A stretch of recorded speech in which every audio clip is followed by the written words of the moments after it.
Old Timey Crimey. I'm Kristy. And I'm Amber. And we are here this week with some bonkers historical true crime for you. I love bonkers. From Down Under. Bonkers from Down Under, all right. Bonkers from Down Under, yes.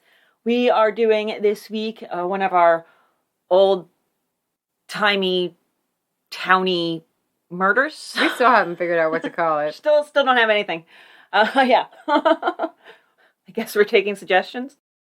But this was brought to us by one of our readers who told us about their town. You don't have to give us details about your town unless you want to. That's also fine. If you want to submit your hometown and have us dig into its history and find the deep, dark underbelly of your hometown. The underbelly. The underbelly, which I found a little bit of an underbelly here. Good. So, yes, before we get to that, don't forget about the Patreon. That is patreon.com/oldtimeycrimey. And over there, we tell each other tales that are a little bit smaller in size, still about a half an hour or so usually. And we talk about stuff that is a little lesser known and that you won't find on like Wikipedia and stuff. And sometimes we make accidental Dr. Seuss rhymes. Yes, that happens sometimes. It happens. So yes, that's $5 a month, and you can come over and you can dig through our back catalog. There's just tons of great material over there. I'm actually very proud of what we're building with all the content available. Okay, this one comes to us from Alyssa Jane of Euroa, Australia. This is a town that is located in the Shire of Strathbogie in Victoria, Australia. VisitVictoria.com invites you to, quote, descend on Euroa, located at the base of the Strathbogie Ranges in Victoria's high country, and discover a charming heritage town complete with majestic buildings and stunning landscapes.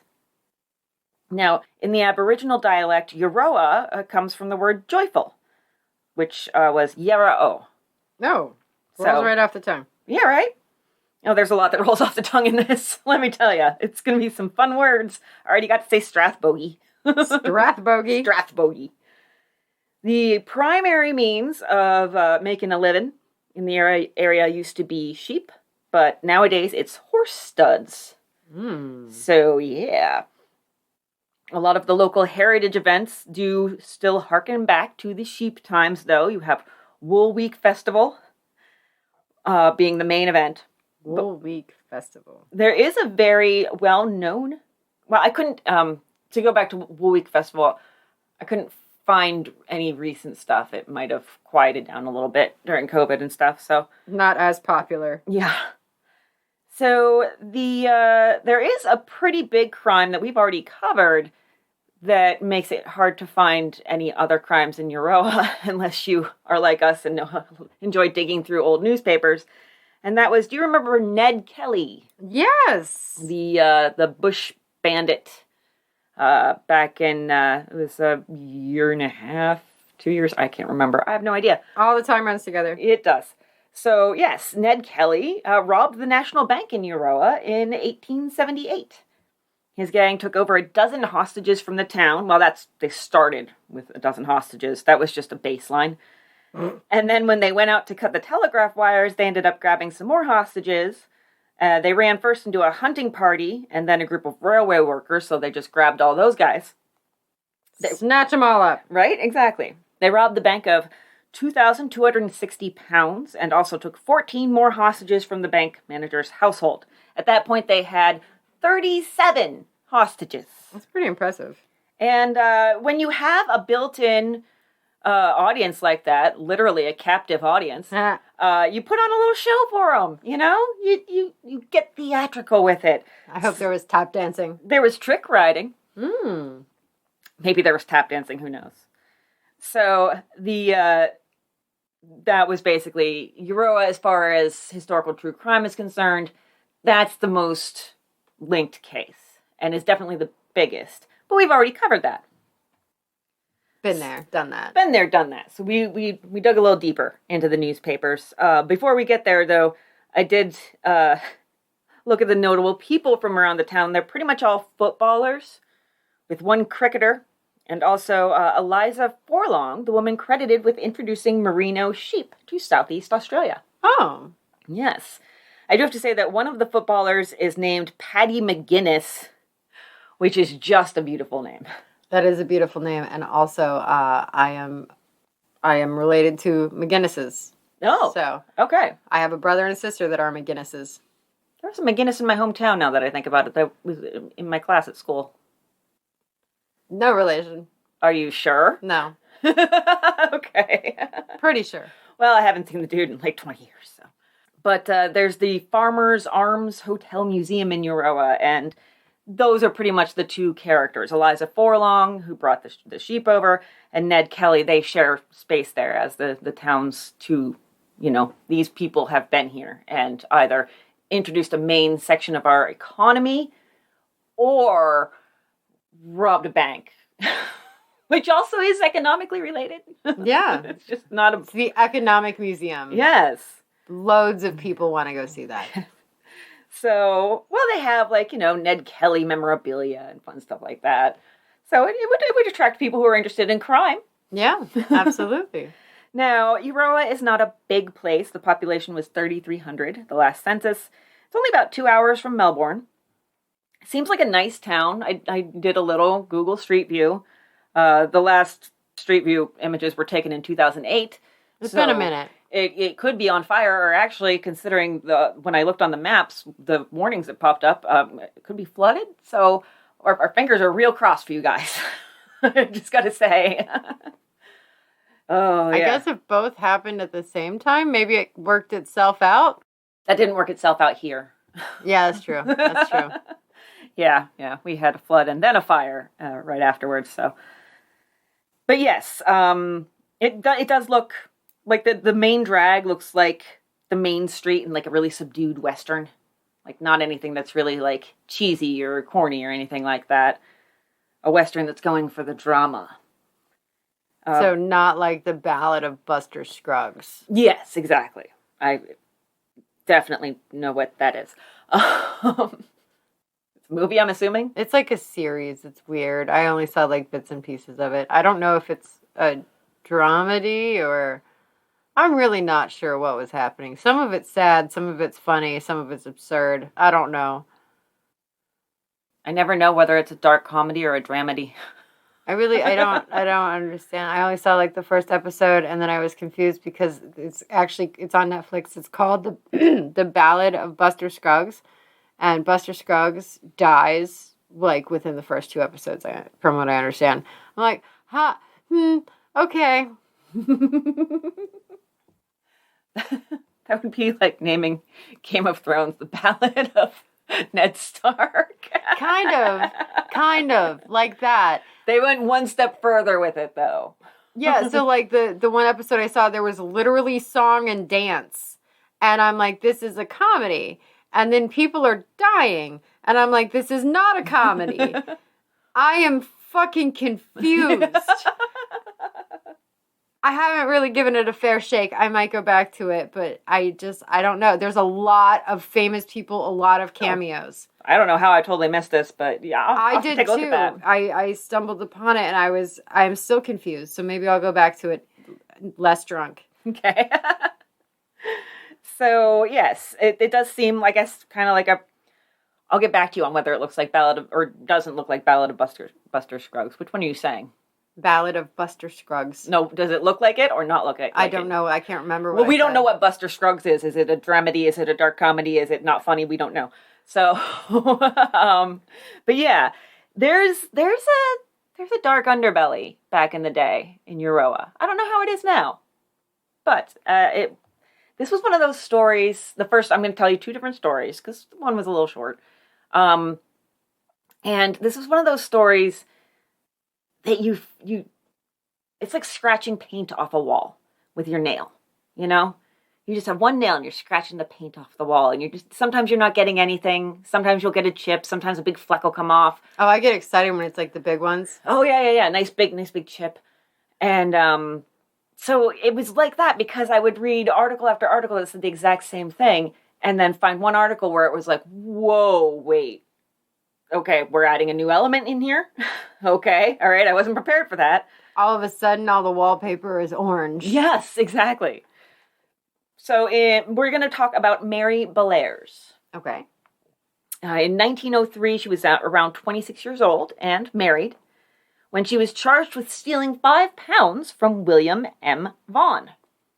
Now, apparently, Vaughan was the manager of an orchard, and he had bought a bicycle from another local, and he owed her £7 for it. He was kind of paying a little bit on installment. So Mary Bellairs was having tea with that said local, and Mary, when Vaughan came over and said, hey, I've got that £7 I owe you, she said, I would like to have that £7. Brazen. She's brazen. And William Vaughan said, it's kind of spoken for. I literally walked in here and said, here's your £7 and didn't look at you. So that's essentially what he said. Then as he went into the front room, he said, quote, I got up from the chair I was sitting on, and passing the accused, I felt the £5 note pulled out from my hand. She literally just... Not mine now. Yeah, exactly. Just plucked it right out of his hand. Like I said, brazen. Now, that would be about £470 today. I don't think Australia is still on pounds. Maybe they are. I don't... Exposing my ignorance. But we're going with what they were using back then.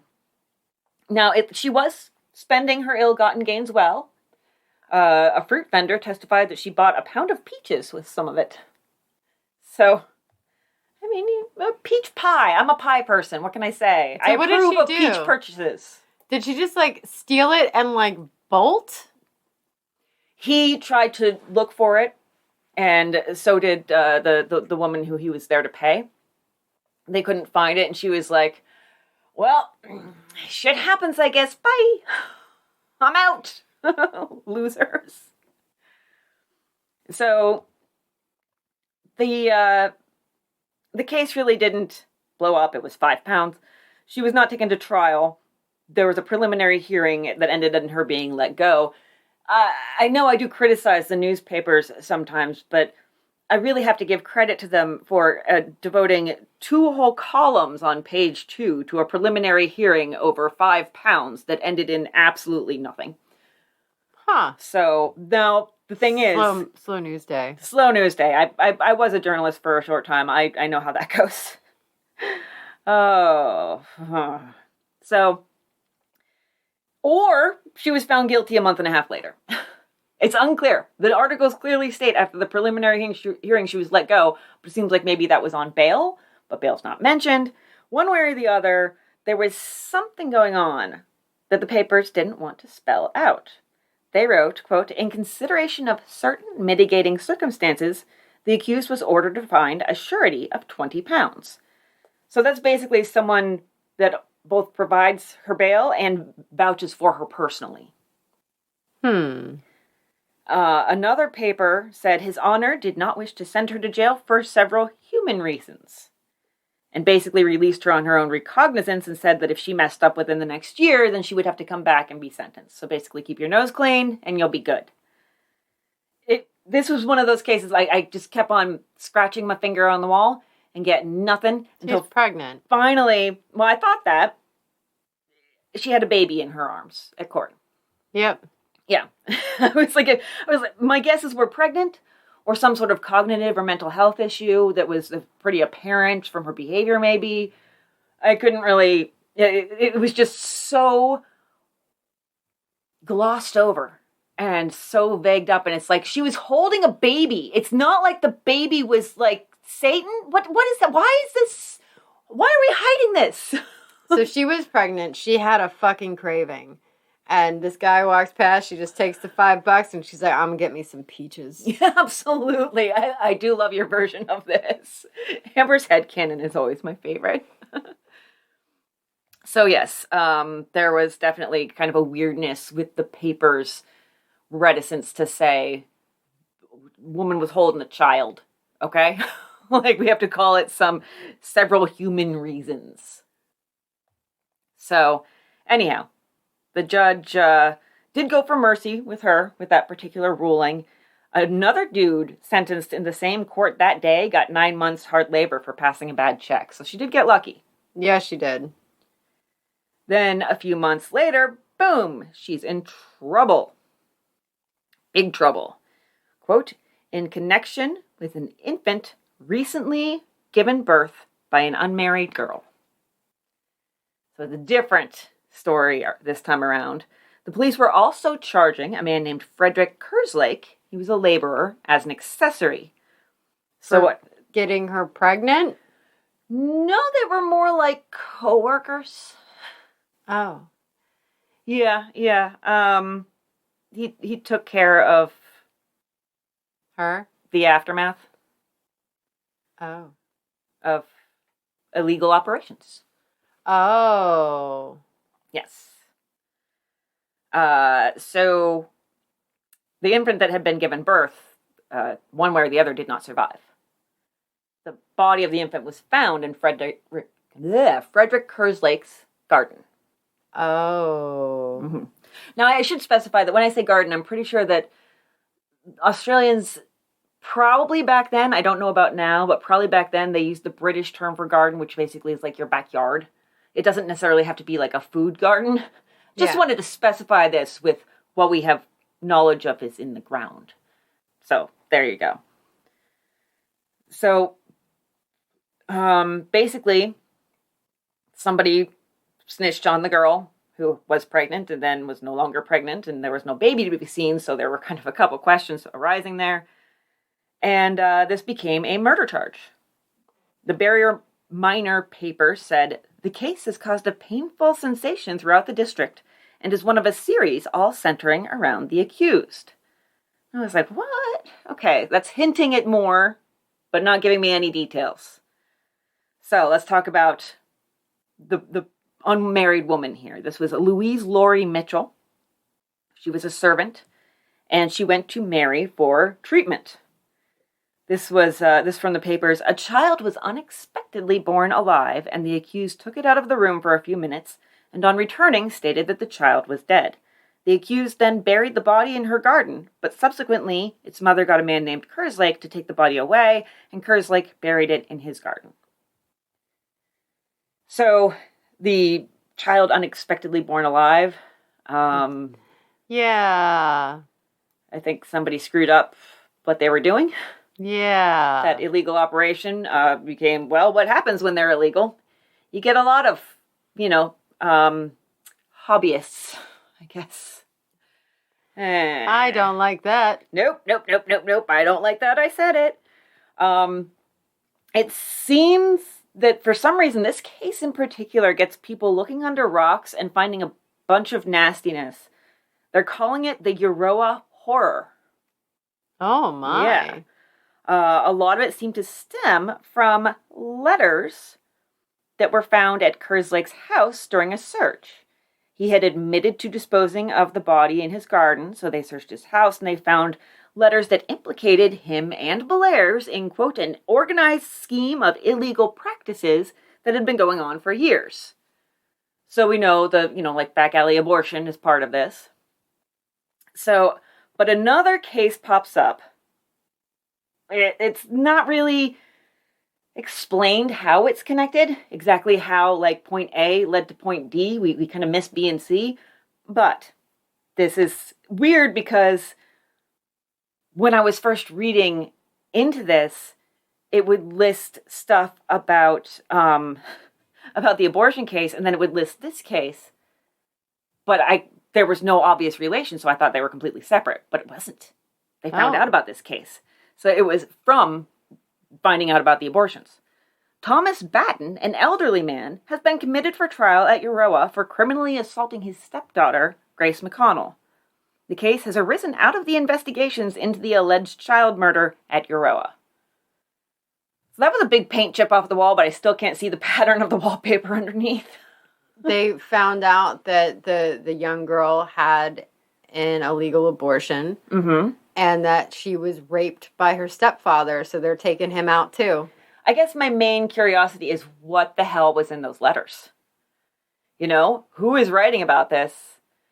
And being just so So they're being referred to as letters, but they're not necessarily letters. Like, it could be, I'm writing this to myself so that I know who was here for what happened in case I ever need to go forward with this. Receipt, documentation. Yeah, you're right. You might be right about that. Yeah, good point. Because, I mean, think about it. In a case like that, especially, I think a judge might look the other way as far as the illegal abortion. Might. Depends on the area, really. Depends on the area, depends on the judge, depends on the law at the time. But I would say a lot of people in a case where we have a young girl that was raped, and it's incest, and child abuse, and a child becoming pregnant, I think a lot of people would be like, no, I'm okay with this one. Like, I'm all right. Yeah.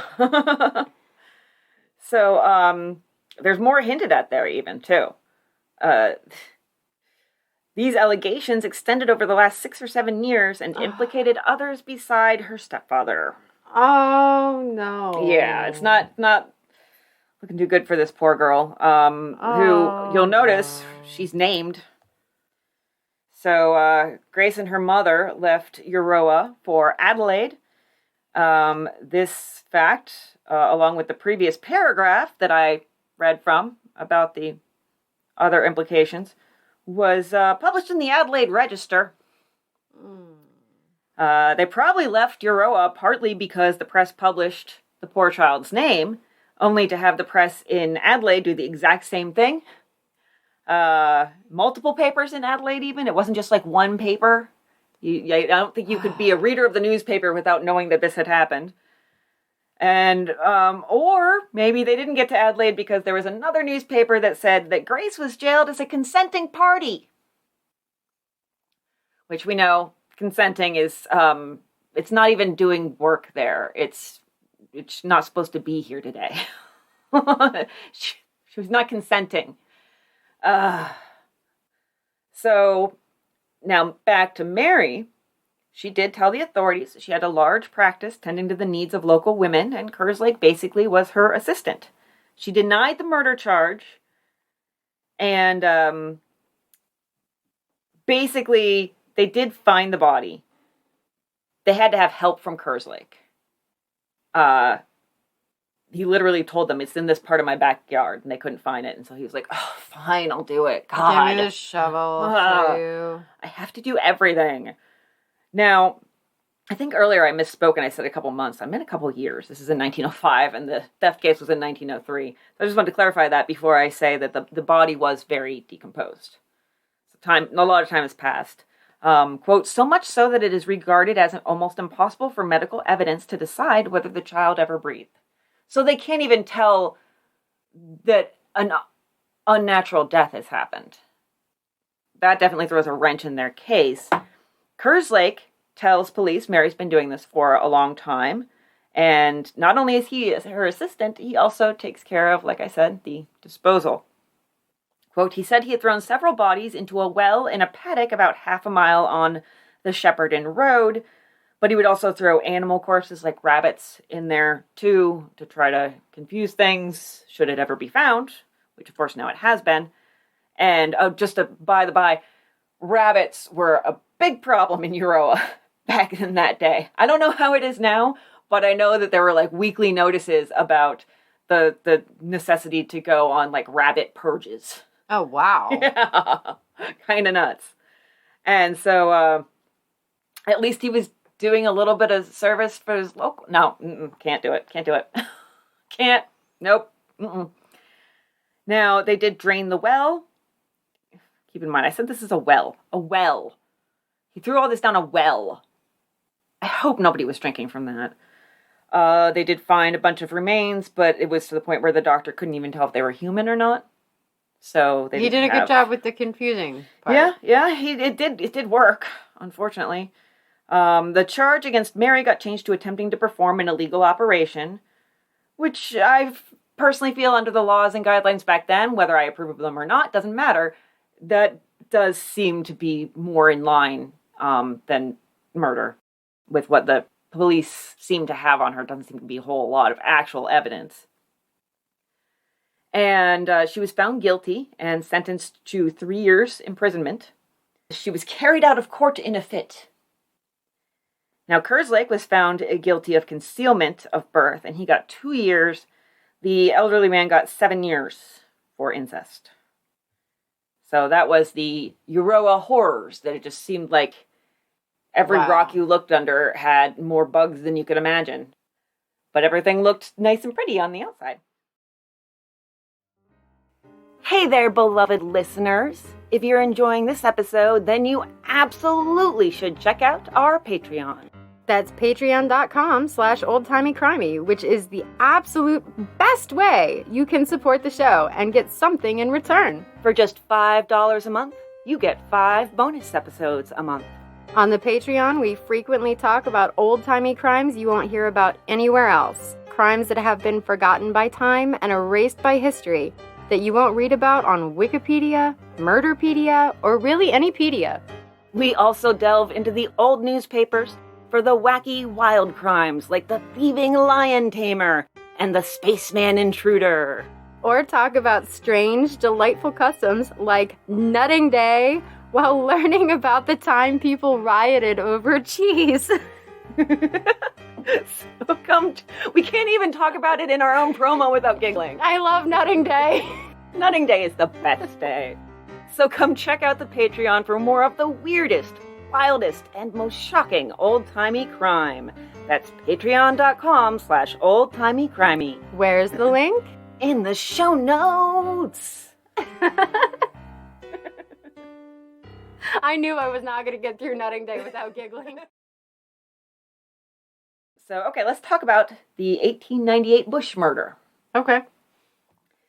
Now, this is a little ways from Euroa. You cheated. I did not cheat. You stretched it. I struggled, and then I decided to give myself grace. I figured it'd be like, okay, I'm from Warren. It'd be like if somebody told a story about a murder in Jamestown. I was in Jamestown enough growing up that I would relate to that. It would feel familiar to me as a place. So That's where the mall is. Well, yeah, that was a much better mall than ours. So I don't know why I knew that. This is Strathmerton. I've probably mentioned going to the Jamestown Mall at some point in time. Must have. Stuck. So, yes, this was in Strathmerton, around Alupna Creek, on a Tuesday in late September. Now, the creek was near a sawmill, and 2 tree fellers. I love it. Wonderful word, because you really go in a different direction at first than the truth.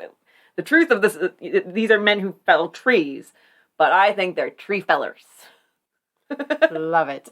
Maybe there's tree fellers instead of 2. I don't know. All right, you're fired. All right, ladies and gentlemen, this has been my last show. We're done now. All right, so they're looking for logs in the bush, and they spotted something in the creek, like a sack. I love the conversation that the newspaper recreates between the tree fellers. That looks as though someone had been drowning a dog. And then the reply, perhaps there's a child in it. We'll have a look before we go home this evening. It's oddly proper. We'll have a look before we go home this evening, in case it is a child. Also, yes, do you normally procrastinate on the possibility that there's a child in a sack in the river? Well, at this point, it might be too late. Pretty low on your priority list, I guess. So what it was 2 corn sacks that had been sewn together. The men cut some of the stitches and discovered that there was a dead body in the sacks. It was not that of a child or a dog. It was a man. And along with the body was the lid of a camp oven, which must have been heavy enough and was meant to weigh down the contents of the sack, but not successful, obviously. So the body was taken to Strathmerton Police Station. No locals recognized him except for one. He said he'd seen the victim, but they'd never actually spoken to each other, just, passers-by, essentially. Oh, he looked familiar. I think I saw him at the general store last week sometime. So the man was described as 45-ish, 5'3", medium build, very broad shoulders, sandy hair with a bald spot on top, and with a full red beard. Notable was that he had a large tattoo on his right upper arm. It was a crucifix with the letters INRI, which INRI is Iusus Nazarenus Rex Iudorium, an inscription placed over Christ's head during the crucifixion. It means Jesus is the King of Jews. So I had to look that up, obviously, because I didn't know what it meant. When you look that up, you find a funny little story that I just want to relate to you. So there was a couple who, this is modern day, like in the past, 5-ish years, a couple who smoked weed at a national park in New England and got busted. Their argument was that the phrase INRI was prophetic, and it really meant in RI, as in Rhode Island.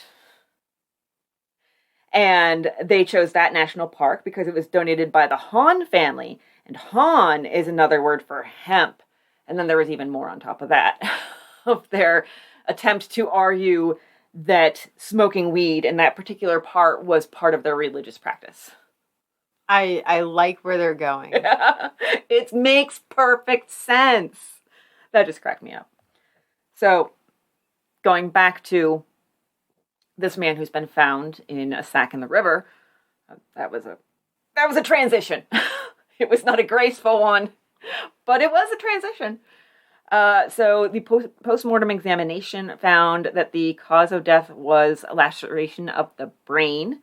There were 2 big fractures on either side of the skull, probably caused by a pointed instrument like a pick, and a jagged stab in the throat. They really wanted him dead. They really did. Now the pick, there was some force behind that. Quote, the point of the implement entered the base of the skull behind the left ear, coming out near the eye, lacerating the brain, and creating terrible radiating fractures. My head hurts, and I don't know why. Ouch. Yeah, just reading that gave me a headache. So he'd also been stabbed in the throat with what they called a pig sticker that they found in the ashes of a campfire near the creek. There was, it's either a Y-shaped wound on the throat or multiple wounds. It was clear that he had... the murderer had stabbed the victim not only repeatedly, but also turned the knife.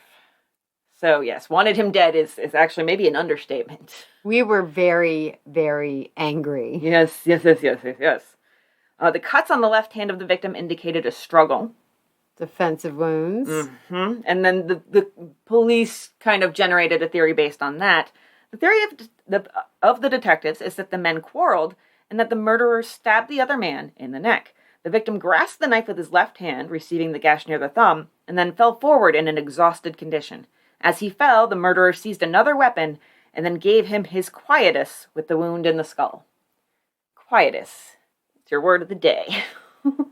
Yep. Well, he's going to be quiet for a long time and never tell anyone about this argument. Yeah. So, I mentioned the local who had seen the victim. The victim was not alone. So, the victim had been seen with another dude who was small, thin, wiry. He had a brown mustache, piercing dark eyes, and what the newspapers call, I emphasize the newspapers call, not me, a pair of malformed legs. Oh. And then, as I was working on this case, I had an argument with myself over whether or not I should call the murder victim, until we actually know his name, Beardy. And the other guy, Slim. And I still haven't resolved that argument. All right, I like it. Let's do it. Beardy and Slim. It feels inappropriate, but sometimes we do that. So, Beardy is affectionate. So, the two of them had been in a buggy doing some rabbit trapping. What do you know? Rabbits are a whole thing. Rabbits are a whole thing. Although reports on what Slim sold later indicated that they caught more opossums than rabbits. It did look, at least just from this one person who didn't even interact with the two men, it did look like Slim was the boss of Beardy. So the one man who had seen these guys together said it was 2 days before the body was found that he saw them. The men had obviously just broken camp. They were heading from Nathalia to Strathmerton. The thin man said he wanted to go to Yarrawonga. That's fun. That's going to be my new exclamation. Yarrawonga! Yarrawonga! I love that. It's a wonderful word. It just is a delight to say. So the thin man wanted to go to Yarrawonga. His buddy wanted to stick closer to the river for trapping. Seemed to be a bit of a disagreement. As the witness watched, Slim paced up and down, quote, as if laboring under a great mental stress. The witness also noted that the slim man seemed to be distinctly knock-kneed. Another man had heard several shrieks coming from around where the body was found, around about the time that they estimated the murder had happened. Now, it feels like the timing has to be off on that somehow, because it was 2 weeks before the murder that a constable got a tip from Yarrawea. I think it's Yarrawea. I did look that one up. That a man had disposed of a horse, buggy, and harness at a super low price, which raised some suspicions as to how he had obtained them. Did they fall off the truck, even though one of them is a buggy, which... Anyhow, so... But the timing confused me, and I still haven't gotten a handle on it, because it seems like that horse and buggy would have been sold after. Yeah. So I don't know, but... And so the constable went to Yarrawea and talked to the dude who bought the horse, James Long. He said he bought it from a man who called himself Alfred Archer. The most description he could give of this man was that Archer was pretty knock-kneed. Well, there's that. There's that. So he had paid £3 and 12 shillings for the horse, while another dude bought the buggy and the harness for only $30. In today's, that would be about $600 for the horse and $5,000 for the buggy and harness. So the constable, whose name was Teague, looked into it, and he found no record that there had been any turnouts stolen. I do love that phrase, or that word rather. A turnout, I think, being basically like the getup you use to turn out of your driveway or whatever. But I've always enjoyed it. It feels very quaint. I like it. So he said, there's not been any stolen. So if this was stolen from somebody, they weren't able to report it for some reason. Yeah. Yeah. So the dude, Archer, had told his customers that he was selling the stuff to that he wanted to go shearing and needed money to get him to a shearing shed. Go shearing sheep. Okay, that was what I was thinking, and I was like, that doesn't make sense to me. The shed where you shear sheep? Say that 10 times fast. Oh, no. I want to be able to say the rest of the words on this, in this document. Oh, can I put you with you again? Yeah, we're not used to me not sitting with my legs up. I always sit with my legs up, but I'm trying to have better posture now, so now that I think about it, I should sit up straight. So yeah, Teague basically was like, he didn't have anything else, so he's like, well, it's not against the law to be a shitty businessman. But then when the body was found, the owner of the sawmill nearby told Teague that a man had trespassed on his land and then driven towards Yarrawea, and that clicked with him because the cheap turnout had been sold that same day. So he's thinking, okay, that's a little bit more solid. And then Teague proceeded to, quote, send out to all the selectors and timber getters in the district, asking for any information related to the case. One of them said, well, before the body was found, I was on the road between where the murder scene is and Yarrawea, and I found part of a camp oven. So, part, though. Another piece clicks into place here, and Teague heard that click. Investigators were summoned from other towns, and they started trying to connect these sightings of this man. They put out a warrant for the man named Archer, and it has a very special description of him. Knock-kneed. Oh, yeah. It goes deeper with the description. Oh, no. He has a most peculiar and remarkable walk, and is knock-kneed. He drags one leg behind him and throws both legs about while walking as if they do not belong to him. There were other newspapers that actually made fun of that exact phrasing later on. They were like, when he doesn't look like that. So it was just, Now there's a $25 pound reward offered for information that leads to his arrest. What they could kind of figure out was, from talking to people, he was thought to have come over about 12 to 18 months prior as a cook on board the ship, the Narcissus. And he settled briefly in Melbourne, then kind of vanished into the bush country, came back to the city briefly, vanished again. That seemed to be just his way, what he did. And then they've managed to finally get an identification for the murdered man. William Matthews. He was a local bloke, said to be industrious and hardworking, known in the Karumba district, another fun one, as Billy, and he worked with farmers a lot. Just a decent fellow. I held back. Decent fellow. A decent fellow. So, and then just a few days after all this extensive information on Alfred Archer was published, he was arrested at a hotel in North Melbourne. He had just that day gotten some work at the hotel washing buggies. And then he was arrested and also drunk. Oh, on his first day of work. Yeah. Well, you want to make a good impression. That's one hell of a way to make an impression. Yes. So, of course, when questioned, he's all denials. He said that two other men had approached himself and Mr. Matthews as they were working, and Matthews seemed to know these guys. So Matthews went off with them and said, "Hey, I'll be back soon," but then never came back.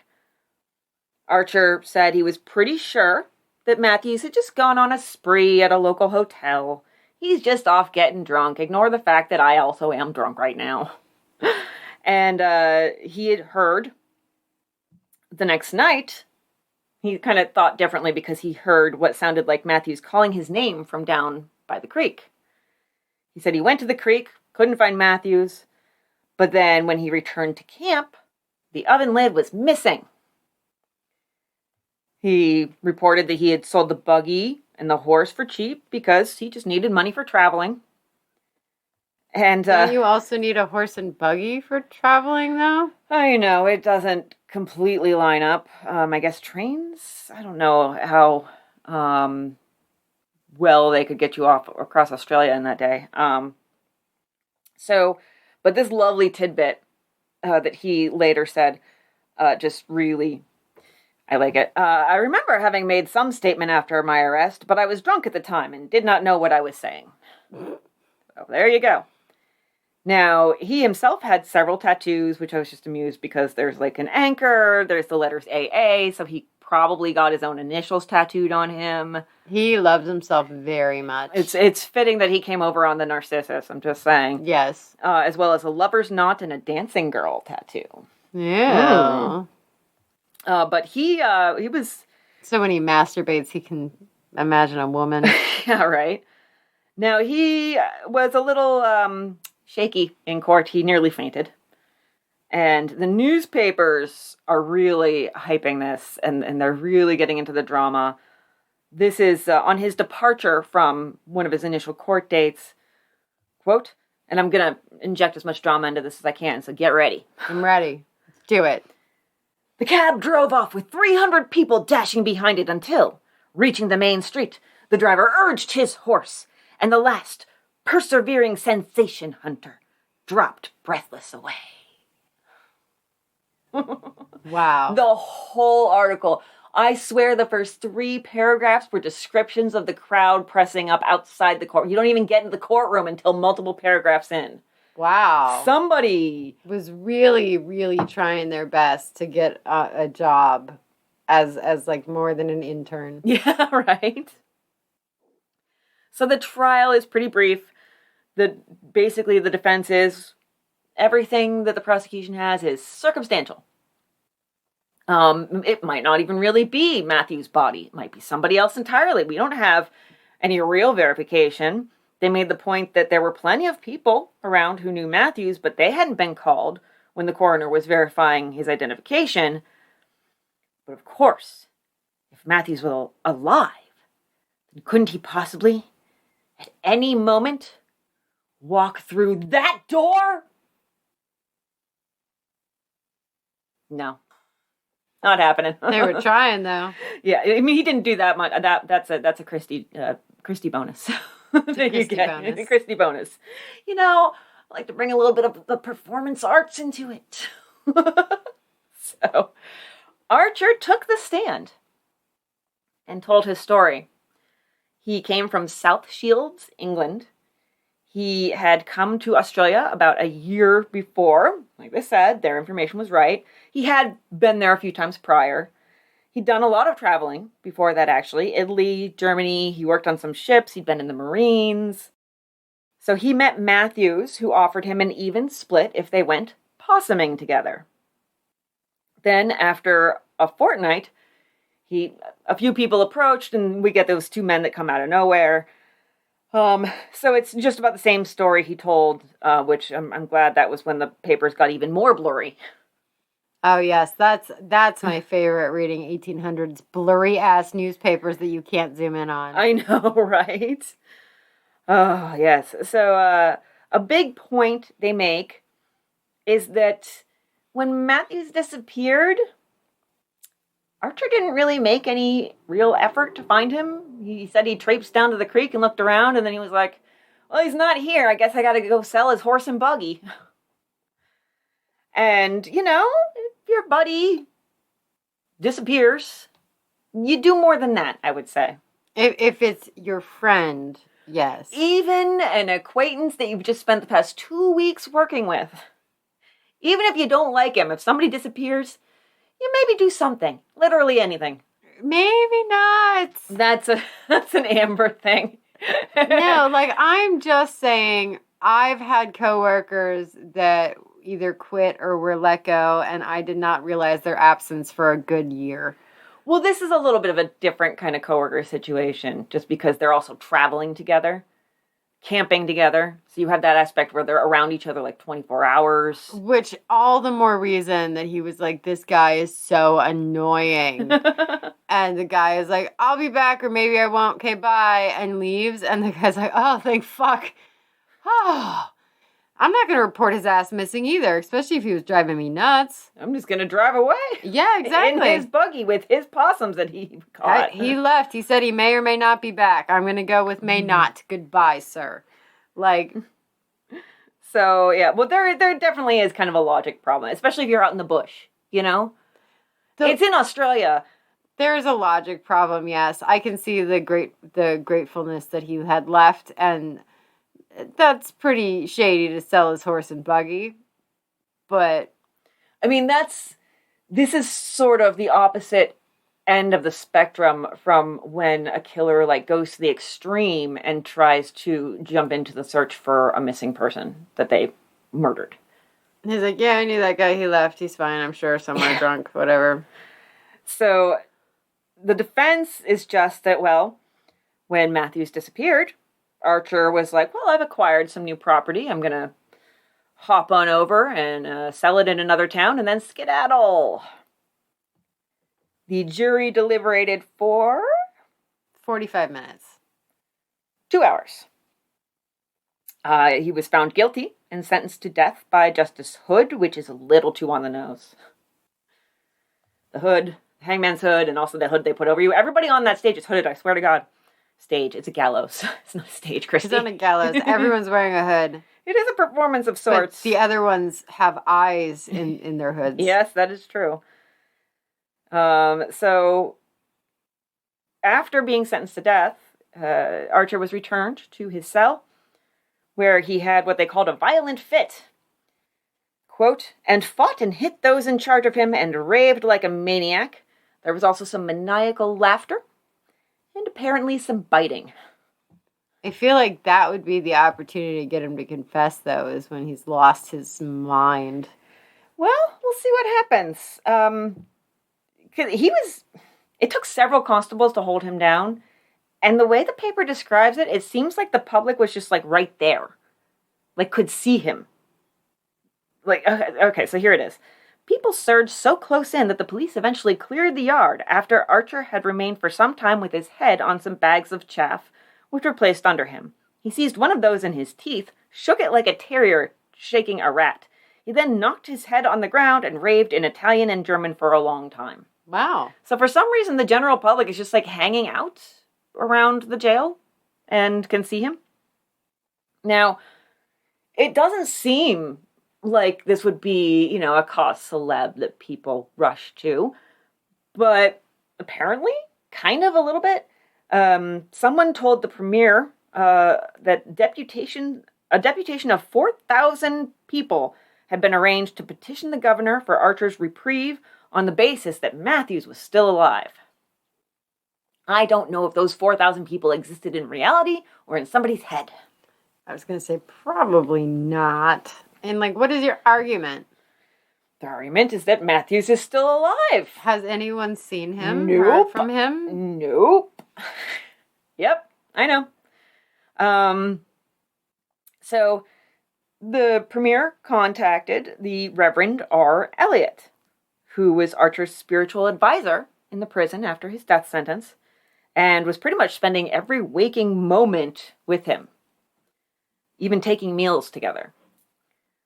Quote, the premier explained the facts and concluded by asking if Mr. Elliot could, without departing from his obligation as spiritual advisor of the condemned man, make any statement which would support the government in the reprieve effort. Mr. Elliot spoke to Archer and got consent. So, the Reverend Elliot told the government that its position was unassailable.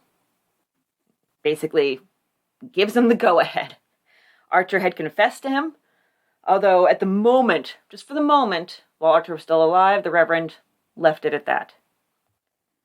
So the execution came around on November 22nd, 1898. Archer drank a pint of tea, but skipped breakfast. It said he also drank a little stimulant. From my perusing around the newspapers from that period of time, it seemed like a stimulant could be a tonic that's mostly gin. Okay, that works. So he had. I was thinking coffee right away. I know. Well, I mean, that's where we go to with stimulants. So yeah. But he said to the prison doctor the night before the execution, "I am not a coward. I have changed now, and if I fail tomorrow, it will not be because I am afraid, but because human nature cannot stand the strain." He left 3 letters, one for his mother back in England, one for an old shipmate, and one for the Reverend Elliot. At the gallows, he was said to be calm and composed, and then he was hanged. The prison doctor called the execution, quote, a perfect one. Oh, okay. Yeah, that's a way to describe killing someone. Okay. I mean, I guess you have the perfect murder. You can have the perfect hanging. Yeah, absolutely. Especially when you don't have the perfect murder. Mm-hmm. So death was said to be instantaneous. A little bit less calm and composed was the Reverend Elliot. He had gotten so close to Archer, he collapsed after the hanging and had to be taken to the jail hospital. He said he'd grown fond of Archer and would have liked to see the sentence commuted. Very compassionate man, maybe. I would say to a fault, but he was honest about the fact that Archer had confessed, so no, I won't fault him for it at all. No. So, and Archer had confessed. After a little bit of time had passed, like a week, the Reverend opened up and with a little bit of a hint of self-defense, that he was doing this not because he wanted to, but because he had to defend himself. I was at liberty to state what I did in the interests of justice, for Archer requested me to admit his guilt if I deemed it desirable, and to make use of his confession, should I wish, as a deterrent to others who... Witch! Burn the witch! No. As a deterrent to others who might be on the path of wrongdoing. So, there's one wonderfully both Australian and British bit that comes out when Elliot finally spills the truth of what Archer told him. Archer dated his downfall to the Melbourne Cup the previous year. apparently something happened that day that turned his life around not in a good way. And so finally, after Elliot's done being cagey, he gives us the final testament of this man. Since he went to the trouble of telling us what happened, let's hear it from his perspective. The following is the confession made by Alfred Archer, who was executed at Melbourne on Monday. When returning to my ship, the Narcissus, on Cup Day 12 months ago, I was accosted by a respectably dressed woman who invited me to have a drink. Being short of money, I saw an opportunity of getting a drink, and went with her. I abandoned my vessel and lived with this woman, spending most of my times drinking. Being short of funds, I sought work and stole a diamond ring from a place where I was working, and fearing arrest, decided to go into the country. I went to Shepperton and thence to Corumba, where Mr. Stidwell gave me work. I then met Matthews, who asked me to join him in possuming. We made toward Lupna and were not successful. On Tuesday, Matthews said, we had better separate. It won't pay. All my past privations and a strong desire to be with Matthews took hold upon me, and I said to myself, by God, we shall separate, but not in the way you mean. I then calculated what I would get in money and how much the cart and horse would bring. I apologize for any difficulties in reading this. Very blurry. I'm just like... Oh, no, I know. We'll circle back. We'll circle back to that, exactly what you're thinking. Yeah. So I then calculated what I would get in money and how much the cart and horse would bring. I sat brooding upon this until night came. Matthews undressed and rolled himself in his rug on the ground. I also laid down and tried to get to sleep, but could not. I then got up and sat rocking myself, saying, I will, by God, I will. At last I jumped up, seized the tomahawk, and dealt him a blow on the head, saying, we will separate. I then dragged him outside the tent. Matthews got up on his knees, and I then gave him a second blow with the tomahawk. As he fell over, I threw away the tomahawk and took up the knife and drove it through his throat. I cannot account for the cut on his hand, but I know that he had his hand up when I hit him the second time. I stepped back and found myself covered with blood. I went back to the body and I shook it. I cried out, Jack, Jack, speak! And I realized then that I had murdered him. I raced backwards and forwards, calling, Jack, Jack, what shall I do? I saw that I must get rid of the body. I got some sacking ready, squeezed the body into it, bent him up, put the oven lid on him, and sewed it all up into a parcel. I did not even search for the money at the time. I was too terrified. I harnessed the horse and lifted the body into the oars and drove to Alupna Creek and tipped the body into it. God, this is hard to read. It must have been 2:00 in the morning. I burnt the blood-stained clothes, threw the knife in the fire.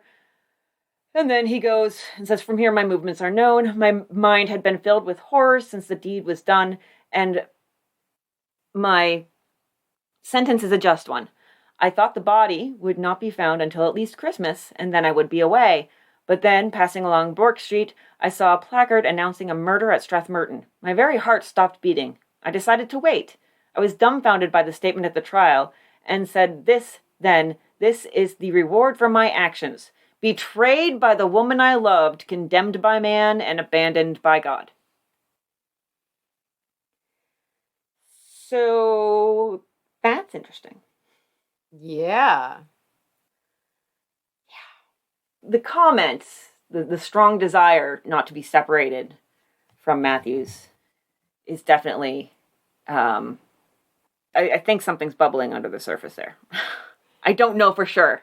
Yeah, I mean, it seems like maybe we caught feelings.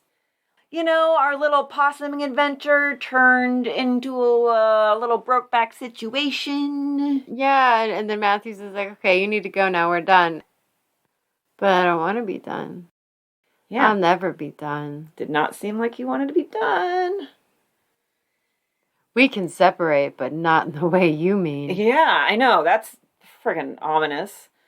So, yeah, those, and then blaming it on a woman all at the end. You gotta love it. He never even told us how the woman betrayed him, so he doesn't have any supporting evidence for that claim. I choose to dismiss it. I don't even think there was a woman. I think Matthews was the woman. There was a woman that he was involved with. I believe she was called Mrs. Grove. Probably didn't have a first name because we're born without them. And then he got into a fight with her brother. And then her brother, I think, was the one who turned him into the police. That was all a little bit hazy in the paper, so I didn't include it because it seemed very much like whoever wrote that article got it from like a friend of a friend who knows a guy who knows the brother. So, yeah. So yes, those my Euroa tales. My show notes are titled "Not Myo, Euroa." I do have a couple of. I felt bad not getting one big case, and so I just grabbed a couple little bits from the newspapers, from the actual Euroa newspapers from back in the day, so you can see what people were reading about over their morning coffee. So just a few here. Or morning gin, perhaps. Or your mornings, whatever stimulant you choose. Mr. Bromley met with a painful accident last night. He was on his way home when he slipped on a piece of orange peel and, falling heavily, fractured both ankle bones of the left leg. Wow. He fell on an orange peel. It's this close to a banana. Well, I mean, they are the land down under, so they switch fruits. There you go, yeah. Then we have an advertisement. I just love the name of this product. It's Dr. Williams Pink Pills for Pale People. Pink pills for pale people. I think we might have just plosived the microphone. So, it's a positive, not a negative remedy. They cure not by purging the system, but by enriching and purifying the blood and fortifying the nerves, strengthening the spine and muscles. And they're very... fully half of this ad is dedicated to making sure that people get real, genuine Dr. Williams Pink Pills for Pale People. And accept no imitators. Okay, so this is a fun little agricultural adventure. An extraordinary collection was found in the stomach of a cow killed recently by Mr. Sherwill of Benalla, amongst the articles found being an imitation spade guinea, dated 1791, iron nails, hairpins, and a small portion of the framework of an umbrella. The cow was purchased by Mr. Sherwill, whose paddocks she had been running, but where she picked up the articles named is a mystery. Cow just going out and chowing down. On umbrellas. And then here, finally, last one is another reverend here from the area who just can't understand why people aren't in church. At Holy Trinity Church, Benalla, on Sunday morning, the Reverend J.P. Edwards said he could not understand why people stayed away from church on a beautiful, fine morning like that. If they went along the riverbanks, he had no doubt they would find them lined with people fishing. He was beginning to think it might cause a separation between the pastor and the people of the parish. It was very disheartening, and unless things altered, he would have to do something that would bring about the severance of his connection with that parish. So he's saying, if you don't stop fishing on Sunday, I'm gonna head out and you're gonna miss me.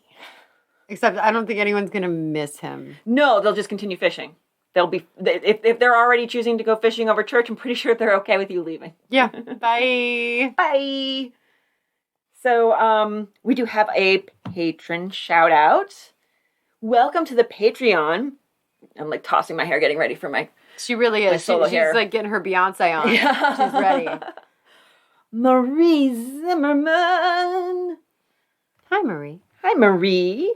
And you can join Marie and all of our lovely patrons at patreon.com/oldtimeycrimey. Link is in the show notes. Yep. It would be cute when we do that, except sometimes we can't tell the difference between our voices. So occasionally, when we say things together, very close together, I mean, it's not like we're not getting the character of our voice. I'm always like, who said that? When we say things in unison, it's creepy as hell. Well, we can be pretty creepy, and we are slowly turning into the same person. There is also that, yes. Get out of my head! You're in my head! So, all right, from us, very creepy, weird twinsies. We're like the grown-up little twin girls from The Shining, who have a podcast. I know what we're going to be for Halloween next year. Oh my god, I love it! Oh, that's beautiful. Yes, yes. High five. Yes. All right. We will see you later, and bye. Bye. Sources. Sources, yes. I got to the S word eventually. It took me a second. My sources were the Euroa Advertiser, Northeastern Ensign, Albury, Banner, and Wodonga Express. Wodonga! Wodonga forever! The Perth Daily News, the Adelaide Register, the Argus, the Warragul Guardian, the West Australian, the Launceston Examiner. Those were all from Trove, Australia's newspaper database. And from over here in the States, just that little bit about the in Rhode Island weed was from the Washington Post. In Rhode Island. In Rhode Island.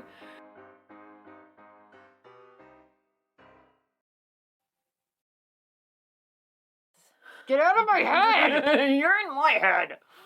So, all right. That is us, old Timey Crimey twinsies. I love my angry voice. It always shows up on the thingy there, the wave. And yeah, she loves seeing how it's twice as big, 3 times as big even as our regular voices. You want to know it's even bigger than that? Ah, my God! Oh my God! Wow, save that for the end, did you? Yep, there it is. She's just really amused. It's the little things. I'm probably gonna just tag this on to the end. So.